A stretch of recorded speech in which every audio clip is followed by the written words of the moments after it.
Dental braces treatment कब से start कराना चाहिए? ऐसे बहुत सारे पेशेंट्स होते हैं जिनकी उम्र 8 से 9 साल होती है और उनके पेरेंट्स एक्चुअली में बहुत कंफ्यूज होते हैं क्योंकि उनके बच्चों के जो दांत हैं वो इर्रेगुलर हो चुके हैं, टेढ़े मेढ़े हो चुके हैं, दांतों में स्पेस आ चुकी है और वो हमारे से पूछते हैं कि सर अब इसका क्या होगा, अब मेरे बच्चे के दांत ख़राब तो नहीं हो जाएंगे, अब इसका ट्रीटमेंट कब से स्टार्ट करना रहेगा, कैसे क्या होगा। तो ये बहुत सारे टेंशन और कन्फ्यूजन जो है आज इस वीडियो में मैं दूर करने वाला हूँ। तो नमस्कार दोस्तों, मैं हूँ डॉक्टर वैभव तिवारी और आज ये पूरे कन्फ्यूजन को मैं दूर करूंगा। पूरी डिटेल्स में आपको बताऊंगा कि कैसे कैसी स्थिति होती है और किस किस स्थिति के हिसाब से हम ट्रीटमेंट एडवाइस करते हैं। तो ये वीडियो को अंत तक ज़रूर देखिएगा, बहुत ही इन्फॉर्मेटिव होने वाली है। और जो नए लोग मुझे देख रहे हैं, मैं आप लोग को बता देना चाहता हूँ कि ये है डेंटल का ऑथेंटिकेटेड चैनल, जहाँ पे आपको मिलती है डेंटल से रिलेटेड बहुत सारी टॉपिक में वीडियोस, इवन लाइव ट्रीटमेंट, चाहे वो रूट कैनाल हो, डेंटल इम्प्लांट हो, सर्जरी हो, एक्सट्रैक्शन ऑफ इम्पैक्टेड टूथ हो, सर्जिकल एक्सट्रैक्शन, जो भी डेंटल से रिलेटेड टॉपिक्स हैं आपको वीडियो लिस्ट में जाइए, आपको मिल जाएंगे। और अगर आप चैनल में नए हैं तो चैनल को तुरंत सब्सक्राइब करके बेल आइकन को प्रेस कर दीजिए, जिससे आने वाली भी हर इन्फॉर्मेटिव वीडियो आपको मिलती रहे। तो चलिए इस वीडियो को स्टार्ट करते हैं। दोस्तों, इसमें दो बातें होती हैं। पहला होता है डेंटल समस्या और दूसरा होता है स्केलेटल समस्या। डेंटल अगर समस्या है, मतलब दांतों में सिर्फ टेढ़ापन है, गैप है, स्पेस है, इरेगुलरिटीज़ है, तो जो हम एडवाइस करते हैं वो करते हैं 12 से 13 साल की उम्र जो होती है वो बेस्ट उम्र है ट्रीटमेंट स्टार्ट करने के लिए। अब क्यों है ये भी आप समझ लीजिए। 12 से 13 साल की उम्र तक उसके बच्चे के पूरे परमानेंट दांत आ जाते हैं। एक्सेप्शनल केसेस होते हैं जिनमें थोड़ा और समय लगता है, 1-2 साल और लगता है, लेकिन जो एवरेज टाइम है वो है 12 से 13 साल की उम्र तक उसके पूरे के पूरे दांत, जितने 28 दांत आ जाते हैं बच्चे के। ठीक है, तो जब पूरे बच्चे के दांत आ जाते हैं उसके बाद जो भी इरेगुलरिटीज़ है उसको ठीक किया जा सकता है, क्योंकि अभी बच्चा स्टिल ग्रोइंग स्टेज में है, उसका जबड़ा स्टिल ग्रोथ हो रहा है, उसमें जबड़ा चौड़ा होगा, दांत तो बाहर आ गए लेकिन अभी भी फेस उसका बड़ा होगा, क्योंकि जो ग्रोथ है वो अगर मेल्स की बात करें तो 21 साल तक होते रहती है उसके बॉडी में, और फीमेल्स में 18 ईयर्स तक होते रहती है। ये एक एवरेज एज होती है जो ग्रोथ होती रहती है। ठीक है, तो अभी दांत तो बाहर आ गए हैं, दांत बढ़ेंगे नहीं, दांत के साइजेस नहीं बढ़ेंगे, दांत जो साइज़ में आए वही साइज़ में होंगे, लेकिन जबड़ा अभी बढ़ेगा, चौड़ा होगा। तो जब बच्चे के पूरे दांत बाहर आ गए और उस समय दांत में कोई भी इरेगुलरिटीज़ है तो उसको स्मूथली तरीके से ठीक कर दिया जाता है। और इसमें बहुत अच्छी बात ये होती है कि जब आप इस एज में स्टार्ट करवाते हैं ट्रीटमेंट तो दांत निकलवाने से आप बच जाते हैं। आपने देखा होगा जो ज़्यादा एज के लोग होते हैं, 25 साल 30 साल की एज में ब्रेसेस ट्रीटमेंट करवाते हैं तो उनका भी ट्रीटमेंट होता है, बट एक ही डिसएडवांटेज होता है कि उस समय उनकी ग्रोथ रुक चुकी है, अब वो ग्रोइंग पीरियड में नहीं है। तो ऐसे स्थिति में अगर उनके दांत बहुत ज़्यादा बाहर हैं और वो उनको पीछे करना है, अच्छा करना है तो पीछे ही करना पड़ेगा।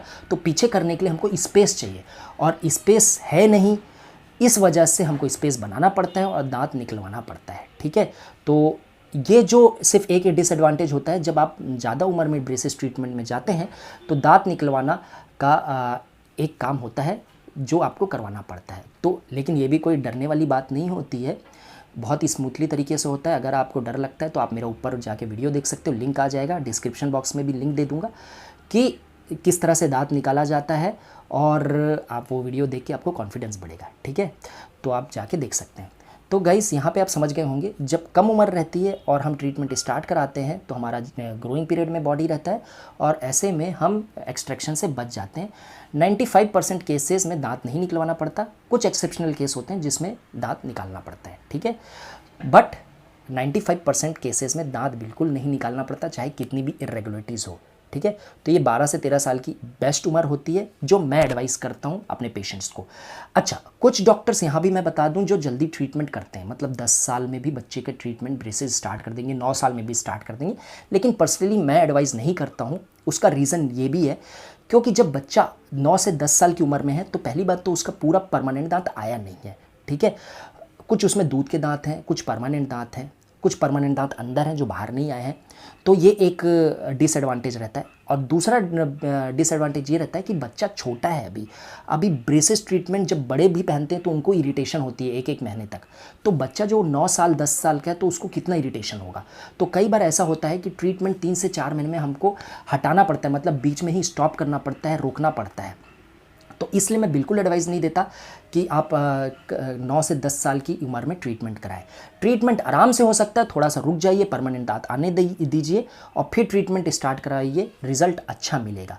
लेकिन आप डर के मारे, माता पिता डर जाते हैं, मैं जानता हूँ, मेरे पास आते हैं और घबराए रहते हैं कि सर अब मेरे बच्चे का दांत तो ऐसा हो गया, तो अभी बड़े उम्र बढ़ जाएगी तो ख़राब तो नहीं हो जाएगा, फेस ख़राब तो नहीं हो जाएगा। तो आप मत डरिए। अगर डेंटल प्रॉब्लम है तो आपको डरने की ज़रूरत नहीं है। डेंटल की वजह से टेढ़े मेढ़े हैं तो आप आराम से परमानेंट दांत आने दीजिए, तब आप चालू करवाइए ट्रीटमेंट। लेकिन हाँ, ऑर्थोडोंटिस्ट से, आपके नज़दीकी जो भी ऑर्थोडोंटिस्ट है, अगर आपके दांतों की, बच्चों की कंडीशन ख़राब है तो एक बार ज़रूर कंसल्ट ज़रूर करिए, ठीक है गाइस। तो यही मतलब कारण था जो मैं आपको कम उम्र में मना करता हूँ कि बच्चे इरिटेट होते हैं, उनको प्रॉब्लम होती है, जिसके कारण ट्रीटमेंट अधिकतर सक्सेसफुल सही तरीके से नहीं हो पाता है, ठीक है। लेकिन कुछ एक्सेप्शनल केस होते हैं, 10% केसेस होते हैं जिसमें हमको जल्दी भी स्टार्ट करना पड़ता है, ठीक है। तो एक्सेप्शनल केस का मतलब क्या होता है मैं आपको बता दूं। कई दूध के जो दांत होते हैं वो समय में नहीं गिरते हैं। तो जब नहीं गिरते हैं तो उसकी वजह से क्या होता है, जो परमानेंट दांत आ रहा है वो एक ही जगह पे रहता है या गलत जगह से आने लगता है। तो ऐसे टाइम पे उसको सही जगह पे लाना है हमको। स्टार्टिंग में ही अगर उसको सही जगह में ले आए तो आगे हम ट्रीटमेंट से बच जाएंगे। तो ऐसे कंडीशंस में ट्रीटमेंट थोड़ा किया जाता है, मतलब दूध का दांत टाइम में निकाल दिया जाता है और ब्रेसेस को थोड़ा सा बैंड लगा के मतलब कुछ टाइम के लिए कि जो दांत है वो सही डायरेक्शन में आ जाए, बस थोड़ा टेम्परेरी टाइम के लिए वो ट्रीटमेंट होता है, जिससे आपके दांत जो बच्चे के ख़राब होने वाले हैं वो सही पोजीशन में आ जाते हैं। तो ये ट्रीटमेंट बहुत लंबा भी नहीं होता, छोटा होता है। तो ऐसे केसेस में, मतलब कुछ केसेस में थोड़ा ट्रीटमेंट जल्दी स्टार्ट करना पड़ता है, ठीक है। होप सो आप समझ गए होंगे। अब हम दूसरे पॉइंट में आ जाते हैं, जो मैंने बताया आपको, स्केलेटल प्रॉब्लम। अब स्केलेटल प्रॉब्लम एक अलग प्रॉब्लम हो जाती है। इसके कारण भी आपका जो फेस है वो ख़राब दिखता है। क्यों? क्योंकि क्या होता है, दांतों का तो टेढ़ा मेढ़ापन तो अलग बात हो गई, लेकिन कई लोगों के स्केलेटल ग्रोथ भी इरेगुलर होते हैं। मतलब जैसे ये जबड़े की हड्डी है, ये बाहर हो जाएगी, ये मैग्जिला है जो ऊपर का जबड़ा है वो भी थोड़ा बाहर हो जाएगा।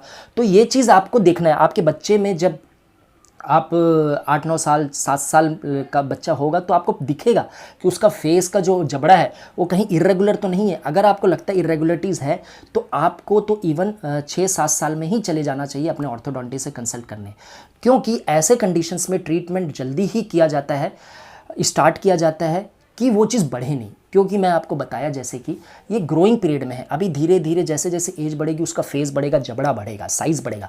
तो अगर कुछ हड्डी में डिफॉर्मिटी दिखती है, इरेगुलरिटीज़ दिखती है, तो ये चीज़ जल्दी ही स्टॉप करनी पड़ेगी। तो ऐसे कंडीशंस में कुछ अप्लायंस लगाए जाते हैं, कुछ गियर्स लगाए जाते हैं, हेड गियर्स होते हैं, मतलब जिससे जैसे ये मान लीजिए प्रोग्नेथिज्म हो रहा है, मतलब इसको बढ़ने को प्रोग्नेथिक बोलते हैं। तो ये अगर बढ़ रहा है तो यहाँ पे स्टॉप करने के लिए गियर्स लगाए जाएंगे, हेड गियर्स बोलते हैं।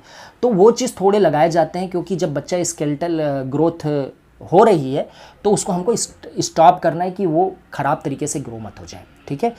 तो अगर डेंटल सिर्फ इरेगुलरिटीज़ दिख रही है तो आप लेट ट्रीटमेंट स्टार्ट करेंगे तो कोई प्रॉब्लम नहीं है।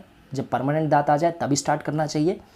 और अगर स्केलेटल प्रॉब्लम दिख रही है तो थोड़ा ट्रीटमेंट जल्दी एडवाइस करते हैं डॉक्टर्स, कुछ अप्लायंस लगाते हैं। तो होप सो आप समझ गए होंगे, ठीक है गाइस। यहाँ पे एक और बात मैं आप लोग को बताना चाहता हूँ कि ये अगर आपको जानना है कि परमानेंट दांत कब कब आते हैं, दूध के दांत कब आते हैं, कब गिरते हैं, तो मैं आपको थोड़ा सा आपको बता देता हूँ। जो दूध के दांत हैं वो 6 से 7 महीने में आना शुरू हो जाते हैं, जिसकी उम्र 3 साल तक पूरे दूध के दांत आ जाते हैं, जिसकी संख्या होती है 20। टोटल 20 दूध के दांत होते हैं, ठीक है। और जो परमानेंट दांत होते हैं वो 6 से 7 साल की उम्र में आना शुरू हो जाते हैं, जो 12 से 13 साल तक आते हैं। अब इसके लिए मैंने प्रॉपर डेडिकेटेड वीडियो बनाया है, वो आप ऊपर पे लिंक आ जाएगा, आप जाके देख सकते हैं, और नीचे डिस्क्रिप्शन बॉक्स में भी मैं लिंक दे दूंगा। तो गाइज होप सो आज की वीडियो में आपको समझ आया होगा कि किस तरह से अगर आपके बच्चों में प्रॉब्लम है तो आपको क्या ध्यान देना है और अपने ऑर्थोडोंटिस्ट से कंसल्ट करना है। बाकी आप समझ गए होंगे कि ट्रीटमेंट आपके बच्चे का कब स्टार्ट होगा। होप सो वीडियो पसंद आई होगी तो लाइक करके इंक्रीज ज़रूर करिएगा, वीडियो को शेयर करिए अपने फैमिली और फ्रेंड्स के साथ। और अगर अभी तक आपने चैनल को सब्सक्राइब नहीं किया है तो चैनल को सब्सक्राइब करके बेल आइकन को प्रेस कर दीजिए, जिससे आने वाली हर इन्फॉर्मेटिव वीडियो भी आपको मिलती रहे।